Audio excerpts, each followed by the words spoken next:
स्वामी जयंती मोठ्या आनंदाने विश्वासकरांचा डॉक्टर बाबासाहेब आंबेडकरांचा मान्यवरांना विनंती करतो आणि स्थानपत्र व्हायचं आहे.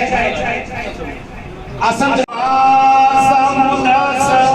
नमो तस भगवतो अरहतो सम्मा संबुद्धस्स नमो तस भगवतो अरहतो सम्मा संबुद्धस्स बुद्धं शरणं गच्छामि धम्मं शरणं गच्छामि संघं शरणं गच्छामि द्वितीयंपि बुद्धं शरणं गच्छामि द्वितीयंपि धम्मं शरणं गच्छामि द्वितीयंपि संघं शरणं गच्छामि तृतीयंपि बुद्धं शरणं गच्छामि तृतीयंपि धम्मं शरणं गच्छामि तृतीयंपि संघं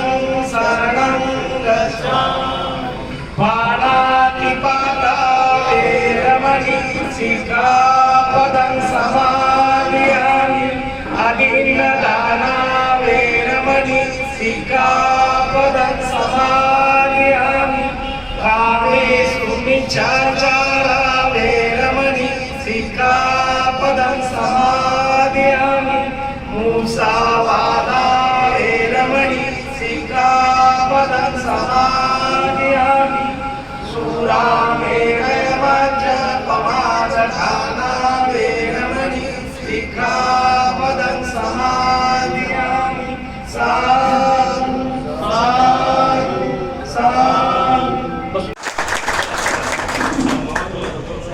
135वी जयंती आपण भारतभर मोठ्या उत्साहाने साजरी करतोय आणि आपल्या जळगाव नगरीचे लोकप्रिय आमदार माननीय राजूमामा भोळे तसेच आमचे पितृतुल्य आणि ज्यांना आम्ही मानाने भैयासाहेब म्हणतो असे आमचे शिवचरण भैयासाहेब आणि त्यांचे सगळे सहकारी बंधू चिरंजीव आणि आमचे आता ज्यांनी वंदना म्हटली असे आमचे बुद्धाचार्य या सर्वांनी आज भारतामध्ये 139 दिवसामध्ये 139 देशामध्ये या ठिकाणी मोठ्या उत्साहाने जयंती साजरी केली जाते.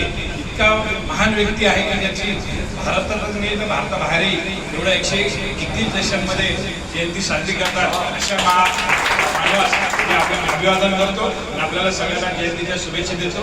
जय भीम, जय बुद्ध, जय भारत. भारतरत्न महामानव बाबासाहेबांना अभिवादन करून आजच्या या कार्यक्रमाचे आदरणीय भैयासाहेब नीलू आबा भैयासाहेब संजय भैया अण्णा भैया आदरणीय दादा समोर बसलेले सर्व ज्येष्ठ श्रेष्ठ समाज बांधव सर्वांना जय भीम. आज खरं या जयंतीच्या निमित्तानं आपण 135वी जयंती बनवतोय. त्या निमित्ताने सर्वांना खूप खूप शुभेच्छा देतो आणि या निमित्ताने आपण बघत असाल तर आज पूर्ण जग आपण ही जयंती बनवली जाते आणि या निमित्ताने आपण जयंती बनवत असताना खरं महामानवाचे विचार कारण जो आम्हाला अधिकार दिलेला आहे ज्या संविधानाच्या माध्यमातून आम्हाला मतदानाचा अधिकार मिळाला समानताचा अधिकार मिळाला हे आम्ही कधीच विसरू शकत नाही. या खरं पाहिलं असेल तर आयुष्यात आपला संघर्ष अटल असतो. बऱ्याच वेळेला आम्ही संघर्षाला घाबरतो पण पाहिलं असेल तर भारतरत्न बाबासाहेब आंबेडकर ज्या वेळेला शाळेमध्ये शिकत असताना एका शिक्षकाने त्या विद्यार्थ्यांना विचारलं की अशी कोणती वस्तू आहे की जी तुम्हाला दिसते पण तुम्ही त्याला हात लावू शकत नाही. तर कोणी हवा सांगितलं, कोणी सूर्य सांगितला, कोणी चंद्र सांगितला. पण त्यावेळेला बाबासाहेबांनी विचारलं तर बाबासाहेब म्हणले की तो पाण्याचा माठ दिसतोय मला पण मी त्याला हात लावू शकत नाही. म्हणजे लहानपणी जितके थोर विचार होते आणि ते विचार मला वाटतं पूर्ण देशाला दिले. आज जगभरात बाबासाहेबांची कीर्ती केली जाते की बुद्धिमत्ता की ज्यांनी संविधानाच्या माध्यमातून लोकशाहीला आम्हाला समानता दिली.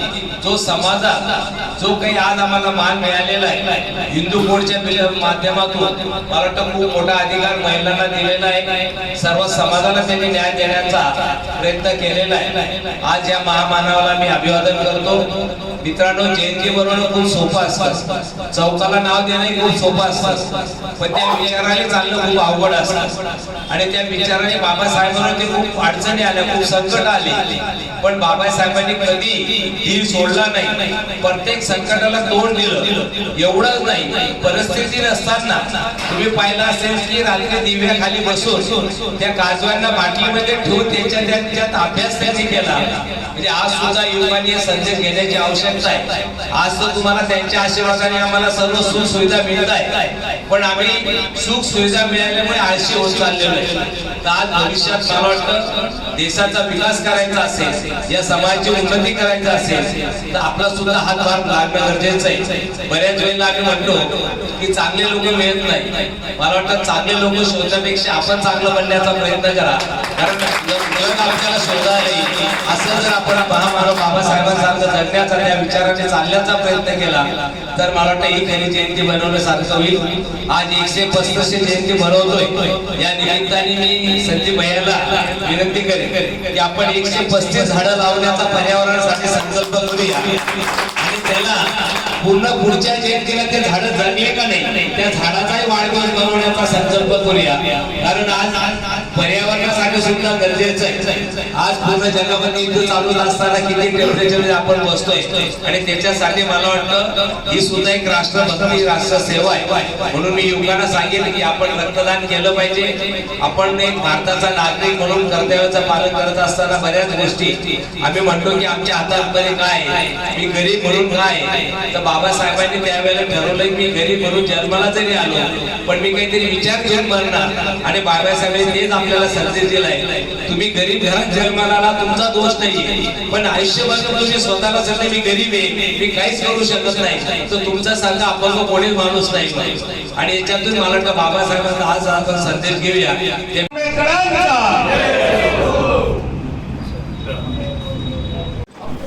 जो दिन लोग कहते ना कि भाई दिवाली का मेला है, दशहरे का दिन है, मित्रों वो अपने लिए नहीं है, अपने लिए जो दिन है वो आज का दिन है. मित्रों आज का दिन अपन समझ लो कि हम दारू छोड़ेंगे और हमारे बच्चों को शिक्षा लेंगे. मित्रों ये बात को ध्यान रखो. आज जो वो समाज, जो वो गट, जो वो पक्ष सब अपना अपना देख रहे हैं. मित्रों तुम उनसे प्रेरणा लो, उनसे तुम प्रेरणा लो कि भाई हम भी अब समाज को संगठित करेंगे, हम भी अब समाज को वैसे से दूर रखेंगे और हमारे बच्चों को शिक्षक के पास लेके जाएंगे. प्रतिज्ञा लो. तो अपने बाबा साहब की जयंती है, जो बाबा साहब ने अपने लिए इतना अपमान सहन करा है कि आज के जमाने में अपना बेटा भी उनका सहन नहीं करेगा. मित्रों अपना सगा बेटा भी इतना अपमान सहन नहीं करेगा जितना मेरे महामानव ने, ये मेरे 3 लोग के नाथ ने अपने लिए सहन करा है. इसलिए मेरी विनती है मित्रों कि जो आपको उपदेश दिया है बाबा साहब ने उसको तुम इतना भला कि अपने दिल में रखो जिससे अपने आने वाली पीढ़ी को सबको फायदा है. बस मेरे एक दिन से आज जो की विनती है कि तुम वैसे से दूर लो और अपने बच्चों को ज्यादा से ज्यादा पढ़ाओ, उनको समझने को होना, तो समझने को होना कि भैया जो बोल रहा है दिल से बोल रहा है, दिमाग से बोल रहा है, क्या दोनों से बोल रहा है. और दोनों से बोलने का अपना फायदा है क्या, अपने समाज का फायदा है क्या, अपने लोगों का फायदा है क्या, अपने परिवार का फायदा है क्या. मित्रों तुमसे मेरी इतनी जरूरत नहीं है, कोई अपना नहीं है. वो बोलते ना लाए तूफान से कस्ती निकाल के, ये तूफान से कस्ती निकाल के लाए ना करते. इसको रखना मेरे भाई और समाज के, इसके उपदेश को रखना समाज के, इतनी मेरी विनती है. और सबको ढेर सारी शुभकामनाएं बाबा साहब की जयंती.